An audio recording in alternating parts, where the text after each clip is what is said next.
वंदे मां शारदे। आप लोग हिंदी व्याकरण में सीख रहे हैं बहुविकल्पीय। किसके बहुविकल्पीय हैं? आपके वाक्यांशों के लिए एक शब्द, ठीक है। एक ढेर सारा लंबा चौड़ा वाक्यांश है, उसके लिए केवल एक ही शब्द द्वारा हमें आंसर देना है, ठीक है। अब हमने लिया उसका बहुविकल्पीय, तो वो आपको सिखा चुके हैं, आप सिखाएंगे बहुविकल्पीय, यानी बहुत सारे विकल्प हैं उसके, उसमें से एक सही विकल्प हमें छांट कर लिखना है। तो देखिए, ये जो बहुविकल्पीय होते हैं उनके लिए हमें अपनी तर्क बुद्धि का इस्तेमाल करना पड़ता है कि ये है तो क्यों है, ये वाला नहीं है तो क्यों नहीं है, ठीक है। क्योंकि उसका हमें हिंदी अर्थ अब पता होना आवश्यक है, और हिंदी अर्थ हमें कब पता होगा? जब हम वीडियो को अच्छे से देखेंगे, ध्यानपूर्वक पढ़ेंगे, समझेंगे, जैसा कि हम आपको समझा चुके हैं। और इसके लिए आप बार बार वीडियो देखिए, समझिए, और आप लोग उसमें से कमेंट्स भी दे सकते हैं, मुझसे प्रश्न उत्तर भी कर सकते हैं, प्रश्न पूछ सकते हैं, तो मैं आपके आंसर अवश्य दूंगी। तो लेकिन उसके लिए पढ़ना आपको बहुत ज़रूरी है, ठीक है। खाली देखिए एक निगाह आपने वीडियो पर डाली और आपका काम हो गया, नहीं। वो आपको कुछ समय के लिए लर्न रहेगा, कुछ समय के लिए आपकी स्मृति में रहेगा, लेकिन हम चाहते हैं कि जो हम पढ़ा रहे हैं वो आपको हमेशा के लिए आपकी स्मृति में बस जाए, हमेशा के लिए आपको कंठस्थ हो जाए, जिससे आप कभी भी भूल ना सकें। एक अध्यापक के लिए सबसे परम आवश्यक है कि उसको अच्छे से ज्ञान होना, उसका शब्द जो है, जो जितने शब्द हैं उसका मीनिंग ज्ञान होना बहुत ज़रूरी है। हमें मीनिंग नहीं पता है तो हम उसका नहीं कर पाएंगे। तो देखिए, चलिए आगे समझाते हैं आपको बहुविकल्पीय। बहुविकल्पीय में हमने सबसे पहले ये वाला लिया है, देखिए ये पूरा सेंटेंस है जो आसानी से मिल सके, ठीक है। अब इसके लिए एक ही शब्द में उत्तर देना है। ये 3 ऑप्शन है। पहला ऑप्शन क्या है हमारा? दुर्लभ, दूसरा सुलभ, तीसरा अलभ्य, ठीक है। तो जो आसानी से मिल सके, जिसके लिए कोई परिश्रम ना करना पड़े, कोई मेहनत ना करनी पड़े, जो हमें एकदम प्राप्त हो जाए, ठीक है, बिल्कुल सरलता से प्राप्त हो जाए, जो आसानी से प्राप्त हो जाए, तो क्या है? दुर्लभ। दुर्लभ तो जो कठिनाई से प्राप्त हो, ये तो है ही नहीं, इसका तो सवाल ही नहीं होता। क्यों? क्योंकि तो इसका क्या है? ये दुर्लभ, इसका क्या है? ये अपोजिट है। जो आसानी से मिल सके, दुर्लभ, यानी कि इसका अपोजिट हो जाएगा। ये अपोजिट की हमें जरूरत ही नहीं है। अगला क्या है? सुलभ, जो आसानी से मिल सके। सु माने अच्छी, भली प्रकार से, लभ माने प्राप्त हो सके, जो भली प्रकार से, अच्छी प्रकार से प्राप्त हो सके, आसानी से प्राप्त हो सके, यानी सुलभ। और अलभ्य, जो प्राप्ति ना हो सके, ये तो है ही नहीं, ना ये है, गैखंड भी नहीं है और कैखंड भी नहीं है। कौन सा है हमारा? सुलभ, जो आसानी से प्राप्त हो सके, जो मर्यादा के विरुद्ध हो। अगला हमने सेंटेंस लिया है, जो मर्यादा के विरुद्ध हो, ठीक है, जिसमें कोई मर्यादा ही ना हो। मर्यादा ही ना हो यानी मर्यादाहीन हो, जो मर्यादा से बिल्कुल रहित हो, एकदम अलग हो, एकदम मर्यादा से रहित हो, ठीक है। तो मर्यादित, जो मर्यादा में हो, तो ये भी नहीं है, तो इसका अपोजिट वर्ड है। और खाली मर्यादा, ये भी नहीं चलेगा। अगला हमने लिया इसका ऑप्शन अमर्यादित, ठीक है, जो मर्यादा के विरुद्ध हो, यानी अमर्यादित। सही कौन सा है हमारा? अमर्यादित। चलिए इसको हमने अंडरलाइन करना भूल गए, आपको बता देते हैं। यहाँ आएगा सुलभ, जो आसानी से प्राप्त हो सके, सुलभ, और जो मर्यादा के विरुद्ध हो, अमर्यादित, ठीक है, जिसमें कोई मर्यादा ही ना रही हो, अमर्यादित। आगे अगला सेंटेंस हमने लिया है, जिसकी कोई उपमा ना हो, ठीक है, जिसे हम किसी ढंग से उपमा ना दे सके, ये कोई उपमा ही ना हो, ठीक है। तो उसके लिए हमने 3 ऑप्शन लिए हैं, तीनों आप ध्यान से देखिए। पहला है हमारा अनंत, ठीक है, दूसरा है अनुपम, तीसरा है अउपमा, ठीक। तो अनंत, अनंत क्या होता है? जिसकी कोई सीमा ना हो, ठीक है, उसके लिए तो अनंत आ जाएगा, बिल्कुल अनंत हो, जिसकी कोई सीमा ना हो, निस्सीम, बिल्कुल कोई सीमा ही ना हो। तो हमने पूछा जिसकी कोई उपमा ना हो, तो इससे तो मतलब ही नहीं है, ये हमारा क्या है? रॉन्ग है। दूसरा मिल गया अउपमा, अउपमा भी कोई शब्द नहीं है, हालांकि इसका जो है आ सकता, लेकिन अउपमा जिसकी उपमा ना हो, ठीक है, लेकिन एक ये शब्द है ही नहीं। ए लगा करके सारे ही शब्द विलोम नहीं बन जाते हैं, ठीक है, ये भी हमें ध्यान रखना चाहिए। सारे ही शब्दों को विलोम बनाने के लिए हमें ए का प्रयोग नहीं कर सकते। तो इसके लिए क्या करेंगे? अगला विकल्प हम देखेंगे। क्या अगला विकल्प है? अनुपम, ठीक है, अनुपम, जिसकी कोई उपमा ना हो, अनुपम। तो हमारा सही कौन सा है? जिसकी कोई उपमा ना हो, यानी कि अनुपम। अब ए उपमा क्या है, गलत है, और अनंत क्या है, वो वैसे ही शब्द का हमने शाब्दिक अर्थ निकाला तो वैसे ही गलत है। ठीक है, अब इस तरीके से देखिए हमने क्या किया यहाँ पर कि हमने हर शब्द का अर्थ जानने की कोशिश की है। जब हम हर शब्द का अर्थ जानेंगे, जो हमारे बहुविकल्प में 3 शब्द दे रखे हैं, 3 हो सकते हैं, 4 हो सकते हैं और 2 भी हो सकते हैं, तो उनको हमें अच्छी तरह से ज्ञात होना चाहिए कि भाई ये नहीं है तो क्यों नहीं है, क्योंकि इसका अर्थ हमें मालूम है, इसका अर्थ हमें अच्छी तरीके से ज्ञात है, और हमें ज्ञात ना हो तो क्या होगा, वो हम उसको सही नहीं कर पाएंगे। उसके लिए ज़रूरी है हम वीडियो को बार बार देखें और समझें। अगला है हमारा, जिसका कोई शत्रु ना हो। ठीक है, अजर, अजर गलत है। क्यों, अजर हमने कहाँ कराया था, आपको वाक्यांश में गया था अजर। ठीक है, जो जन्म ना हो, अजर। और अद्वितीय, जिसके समान कोई दूसरा ना हो, ये भी गलत है, अजर भी गलत है। ठीक है, और अद्वितीय जिसके समान कोई दूसरा ना हो, ये भी गलत है। दूसरा क्या है, जिसका कोई शत्रु ना हो, अजात शत्रु। सही क्या है हमारा, अजात शत्रु, ये सही है। इसको हमने सर्किल कर लिया, यहाँ पे अंडरलाइन कर दिया है, आप समझ सकते हैं। रात में घूमने वाला, जो रात में घूमता हो। ठीक है, क्या है यहाँ पे, भ्रमण, घूमना। तपस्वी, तपस्या करने वाला, तो दोनों ही गलत है। भ्रमण घूमना, और तपस्वी तपस्या करने वाला, तपस्वी व्यक्ति, ये भी गलत है। अगला क्या है, निशाचर। निशा माने रात्रि, चर माने चरने वाला, घूमने वाला, रात्रि में घूमने वाला निशाचर। ठीक है, हमने पूछा भी यहाँ पर यही है, रात्रि में घूमने वाला निशाचर।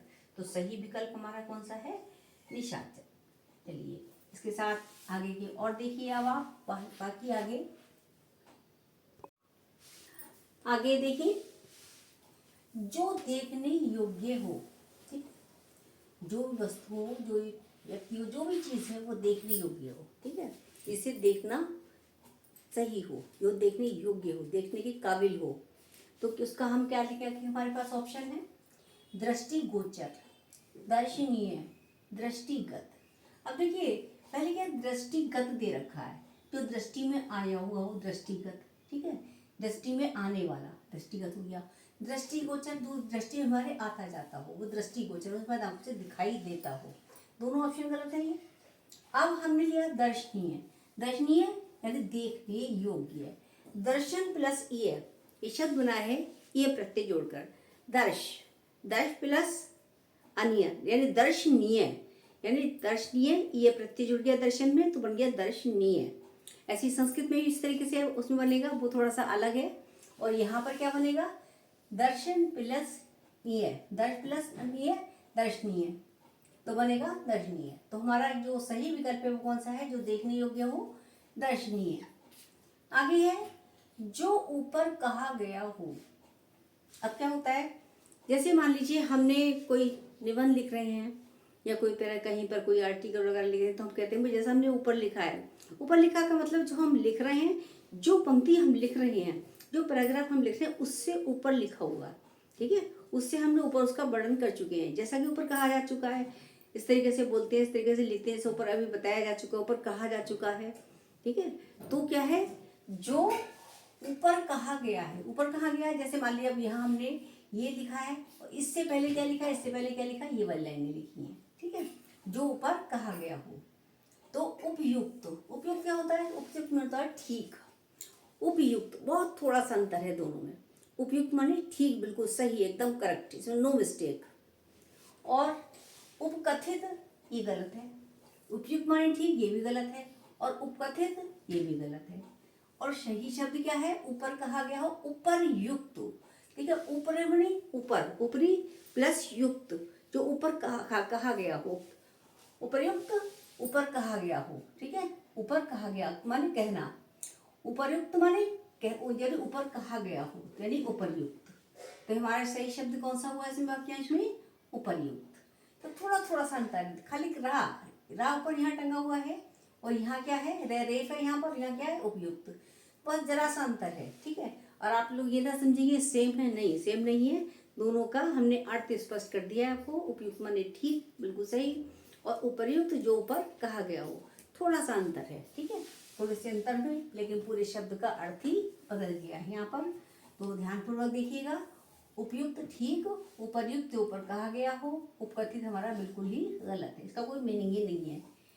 आगे, जो ईश्वर में आस्था ना रखता हो, ठीक है, जिसकी ईश्वर में आस्था ना हो, जिसमें विश्वास ना करता हो, ठीक है, जो कोई भी ईश्वर को ना मानने वाला कि ईश्वर कुछ है ही नहीं, जो ईश्वर के लिए कहे कि ईश्वर में कोई कुछ नहीं है, कोई श्रद्धा नहीं है, कोई भक्ति नहीं है, वो क्या कहेगा, भाई ईश्वर में कुछ है ही नहीं, जो हमारे ईश्वर में कोई आस्था ही नहीं है, तो उसका हम देखेंगे कौन कौन से विकल्प दे रखे हैं।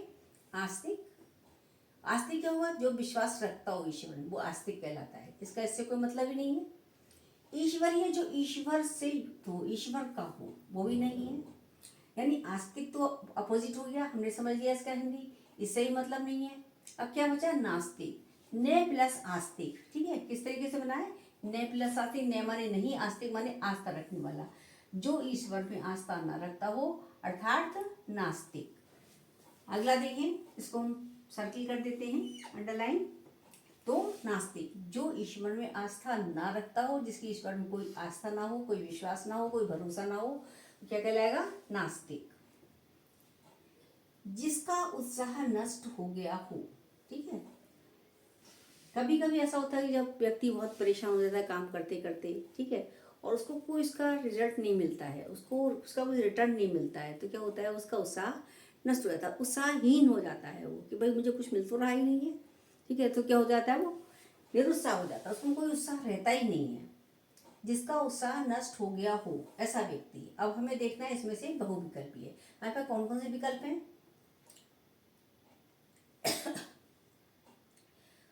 उत्साह बिल्कुल गलत है, हतो उत्साहिक और निरुत्साह, ठीक है, जिसमें उत्साह ना हो, ये अलग शब्द हो जाएगा, लेकिन मिलता जुलता है, लेकिन ये फिर भी बिल्कुल अलग है। उत्साह का कोई मतलब ही नहीं है। हतो उत्साहिक, यानी हत माने नष्ट होना, उत्साहिक माने उत्साह, जिसका उत्साह नष्ट हो गया हो।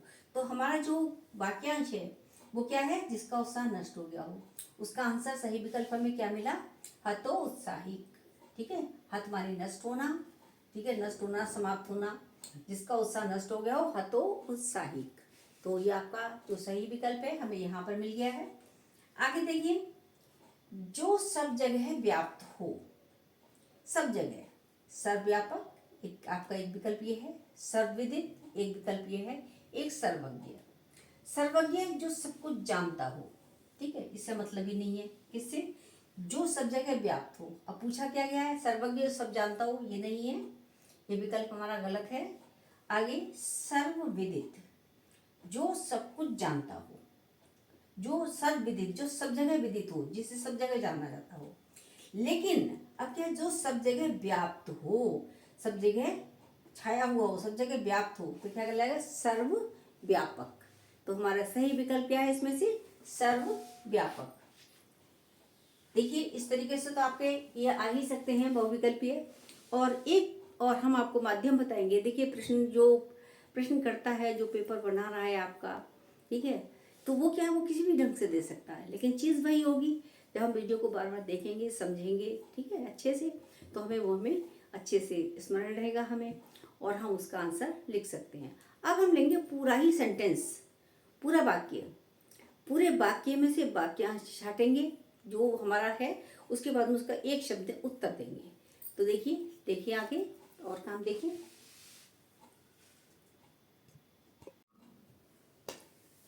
देखिए हम आपको भी बता के चुके हैं कि एक जो वाक्यांश होता है उसके लिए एक शब्द लिखना। अब हमने पूरा वाक्य ले लिया, पूरा सेंटेंस, संपूर्ण वाक्य, और संपूर्ण वाक्य में से पहले हम वाक्यांश छाटेंगे और वाक्यांश के बाद में उसका एक शब्द उत्तर देंगे।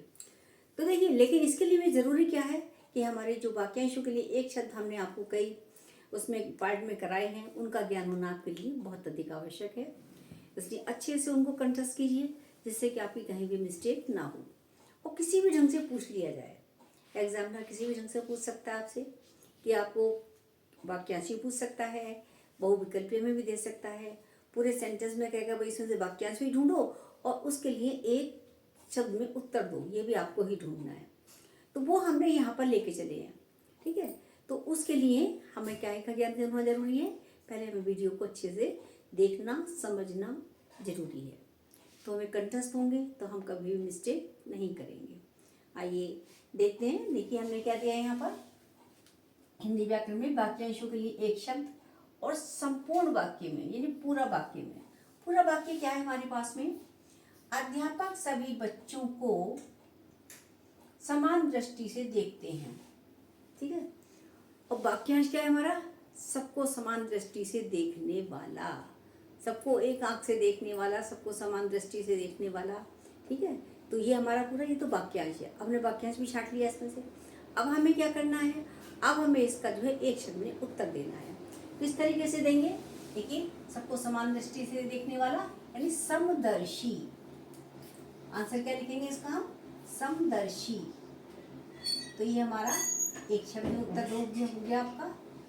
ठीक है, पूरे वाक्य में से हमने पहले वाक्यांश छाट लिया और वाक्यांश का हमने क्या एक शब्द उत्तर क्या दिया हमने, समदर्शी। आगे अगला दूसरा सेंटेंस देखिए, जो पूरा वाक्य है, संपूर्ण वाक्य है, मेरा हाथ से लिखा हुआ निबंध है। ये मेरा हाथ से लिखा हुआ निबंध है। ठीक है, हाथ से लिखी हुई, ठीक है, हाथ से लिखी हुई जो चीज़ है आपके सामने, हाथ से लिखा हुआ जो कथा आपका काव्य है या गद्य है या पद्य है, जो भी है, या कोई आर्टिकल है, एनीथिंग, जो भी कुछ भी हो सकता है, तो हाथ से लिखा हुआ। ठीक है, हाथ से लिखा हुआ क्या मतलब, हस्त लिखित। इसका हम क्या लिखेंगे वाक्यांश, हस्तलिखित। हस्तलिखित एक शब्द क्या मिल रहा हमें, हस्तलिखित, क्योंकि इस तरीके के वाक्य एक वाक्यांश हम पहले कर चुके हैं। ठीक है, अभी आपका आ गया हस्तलिखित। रागनी बहुत बोलती है। ठीक है, अब क्या है यहाँ, क्या चीजें, रागनी से तो मतलब नहीं है, रागनी हो या कोई भी हो, मोहन हो सोहन हो कोई भी हो चाहे, ठीक है, चाहे नाउन हो प्रोनाउन हो कोई भी हो, उससे मतलब नहीं है हमारा, संज्ञा हो सर्वनाम हो। तो क्या है यहाँ पर हमारा जो वाक्यांश है वो क्या है, बहुत बोलना। ठीक है, तो क्या आएगा, इसका एक शब्द क्या आएगा, वाचाल। आगे पिताजी दोपहर के बाद बाजार जाएंगे। अब देखिए यहाँ पर हमने आपको बहुत सारी चीजें कराई थी। ठीक है, दोपहर का समय क्या होता है, और बीच का समय, दोपहर का समय क्या होता है, दोपहर से पहले का क्या होता है, दोपहर के बाद क्या होता है, और शाम का समय क्या होता है, रात्रि का समय क्या होता है, वो सारे हमने प्रहर के माध्यम से सारे कराए थे। ठीक है, आपके एग्जाम में कोई सा भी पूछा जा सकता है। ऐसे ही हमने अग्नि का ज्ञान कराया था, पानी में लगने वाली आग, जल में लगने वाली आग, पेट में लगने वाली भूख या आग, बहुत सारे कराए थे। ठीक है, ये कुछ ऐसे शब्द हैं जो अक्सर इम्तिहान में आ जाते हैं और पूछ लिए जाते हैं, मोस्ट इम्पॉर्टेंट भी होते हैं, आप उनको भी ध्यान से देखिए। अगर आपकी स्मृति में ना हो तो एक बार फिर से वीडियो देखें और समझें। ठीक है, आगे आप हमने यहाँ क्या लिया है, दोपहर के बाद। दोपहर के बाद का समय इंग्लिश में कहते हैं आफ्टरनून। आफ्टरनून या दोपहर के बाद का समय आफ्टरनून, दोपहर के बाद 12 बजे के बाद, यानी कि जो लगभग जैसे सायंकाल से पहले। ठीक है, और दोपहर के बाद तो क्या कहलाएगा, दोपहर के बाद का समय। दोपहर के बाद का समय की हमने हिंदी में क्या बताया था आपको, देखिए पहले का समय पूर्वाहन, बीच का समय मध्याह्न और बाद का समय अपराह्न। ठीक है, तो यहाँ क्या लिखेंगे, अपराह्न। अपराह्न माने बाद के बाद, दोपहर के बाद अपराह्न, दोपहर के बाद का समय अपराह्न। तो ये हमने पूरे सेंटेंस में से हमने दोपहर के बाद का समय निकाल लिया। ठीक है, और उसका अर्थ क्या लिखा हमने, उसका जो सेंटेंस क्या लिखा, हम सेंटेंस का क्या, सेंटेंस में से तो हमने पहले वाक्यांश निकाला है और वाक्यांश का हमने एक शब्द दिया है अपराह्न। अब आया आपका नया सेंटेंस, नए न्यायाधीश किसी का भी पक्ष नहीं लेते हैं। ठीक है, अब इसमें हमारा ये तो हमारा पूरा संपूर्ण वाक्य है। क्या वाक्य है, नए न्यायाधीश किसी का भी पक्ष नहीं लेते हैं। अब इसमें से हमें क्या निकालना है, वाक्यांश ढूंढना है। पहले वाक्यांश क्या है, इस वाक्य के पीछे जो वाक्यांश है वो क्या है, जो किसी का पक्ष ना लेता हो, हमने कराया था आपको, तो वो यहाँ पर है, जो किसी का पक्ष ना लेता हो क्या कहलाता है, वो निष्पक्ष। तो इस तरीके से संपूर्ण वाक्य में से पहले हमने वाक्यांश छांट लिया और वाक्यांश के लिए एक शब्द हमने क्या दिया, निष्पक्ष, जो किसी का पक्ष ना लेता हो, निष्पक्ष। तो इस तरीके से आपके इस तरीके से पूछा जा सकता है कि पूरा संपूर्ण वाक्य दे दी जाए, पूरा सेंटेंस दिया जाए और सेंटेंस में आप वाक्यांश छांटें तो उसके लिए एक शब्द लिखें। तो देखिए आज की वीडियो के लिए इतना ही। आप वीडियो बहुत ध्यान से देखिए, पढ़िए, समझिए, दूसरों के साथ शेयर कीजिए, कमेंट्स भी दीजिए और साथ साथ जिन्होंने सब्सक्राइब अभी तक नहीं किया है वो सब्सक्राइब भी करें। नमस्कार, धन्यवाद। अगली वीडियो का इंतज़ार अवश्य कीजिए।